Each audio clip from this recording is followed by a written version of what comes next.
నేను ఎప్పటి నుంచో అడుగుదాం అనుకుంటున్నా గురువుగారు. అంటే నేను ఎక్కడో స్టోరీ విన్నట్టు నాకు గుర్తు. అంటే 1955లో అమ్మవారు సంచరిస్తున్నట్టు అంటే ఒక స్టోరీ ఉంది. అదొకటి. అదేవిధంగా మన గ్రామాలలో గానీ ఎప్పుడైనా పూజలు చేసినప్పుడు అమ్మవారు సంచరిస్తూ ఉంటుంది అని అంటారు. అది నిజమేనా? అది కథ కాదు, యథార్థంగా జరిగినటువంటి సంఘటనే. ఓకే. మీరు చెప్పినట్టుగా 1955లోనే విజయవాడలో జరిగినటువంటి సంఘటన ఇది. ఆ సమయంలో ఆంధ్రకేసరి అనేటువంటి పత్రికలో కూడా ఈ కథ ప్రచురింపబడింది. ఓకే. వెంకన్న అనేటువంటి ఒక రిక్షా తోలేవాడు ఆయన ఉండేవారు. తాను పరమ అమ్మవారి భక్తుడు. ప్రతినిత్యం ఆ ఇంద్రకీలాద్రి చుట్టూ తిరుగుతూ అమ్మవారి కనిపించినప్పుడల్లా నమస్కారం చేసుకుంటూ ఆ రిక్షా తోలుతూ కూడా ప్రతినిత్యం అమ్మవారి అనుగ్రహమే అని చెప్పేసి అమ్మవారి నన్ను రక్షిస్తుందనే భావన చేత శ్రమ చేసుకుంటూ జీవనం సాగించేటువంటి ఒక సాధారణమైనటువంటి వ్యక్తి.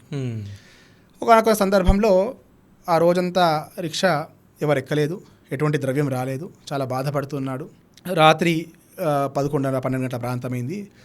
ఆ నైట్ షో పూర్తయినటువంటి సందర్భం, సినిమా షో. సినిమా థియేటర్ దగ్గర ఎవరైనా సినిమా చూసి బయటికి వస్తే వాళ్ళు తీసుకెళ్ళి రిక్షా ఎక్కుతారేమో, తీసుకెళ్ళి ఇంటి దగ్గర వదిలిపెడితే 4 పైసలు దొరుకుతాయి. వచ్చింది ఎంతో కొంత ఇంటికి వెళ్ళి వచ్చినటువంటి భావన చేత వెళ్తున్నటువంటి సందర్భంలో ఒక ఎర్ర చీర కట్టుకొని నుదురు చక్కటి పెద్ద బొట్టు పెట్టుకొని ఒక ఆవిడ పిలిచింది. ఏమయ్యా ఇంద్రకీలాద్రి వెళ్తావా, ఆ గుట్ట దగ్గరికి వెళ్తావా అని అడుగుతుంది. అదేంటమ్మా, తప్పకుండా తీసుకెళ్తా తల్లి అని చక్కగా అమ్మవారిని ఎక్కించుకున్నాడు. చక్కగా కూర్చున్నది ఆవిడ. ఈయనేమో అమ్మవారి నామస్మరణ చేస్తూ చక్కగా రిక్షా తోలుతూ ఉన్నాడు. ఏమయ్యా ఇంత చీకటి పడింది, నీకు భయం లేదా అంటే, కొండపై ఉన్నటువంటి అమ్మవారు మమ్మల్ని సదా రక్షిస్తూనే ఉంటుంది, ఎల్లవేళలా ఆమె యొక్క కృప మాపై వర్షిస్తూనే ఉంటుంది, కాబట్టి మాకు భయం లేదు తల్లి అని చెప్పేసి అమ్మవారిపై సంపూర్ణ విశ్వాసాన్ని చాటాడు. చక్కగా తోలుకుంటూ ఆవిడతో అమ్మవారితో మాట్లాడుకుంటూ చక్కగా ఇంద్రకీలాద్రి వద్దకి ఎక్కడైతే కొండెక్కేటువంటి ప్రాంతం ఉంటుందో అక్కడికి వచ్చేసాడు.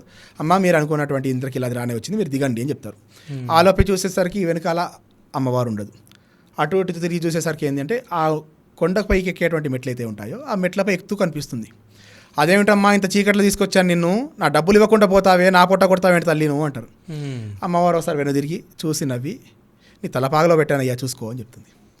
అదేమిటి, నా స్పర్శ కూడా కలగలేదు, నేనేదో అమ్మవారి ఎవరైనా కనీసం తలపాగలో పెడితే స్పర్శన వస్తుందా, అని స్పర్శ కూడా కలగలేదని చెప్పేసి తలపాగా తీసి చూసేసరికి 10 రూపాయల నోట్ ఒకటి, ఒక బంగారు కంకణం.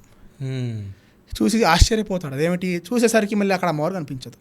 అప్పుడు కానీ అర్థం కాలేదు, స్వయంగా అమ్మవారే తన రిక్షా ఎక్కి ప్రయాణం చేసిందని, అమ్మవారిని మోసేటువంటి భాగ్యం వారికి లభించిందని పరవశించిపోతాడు.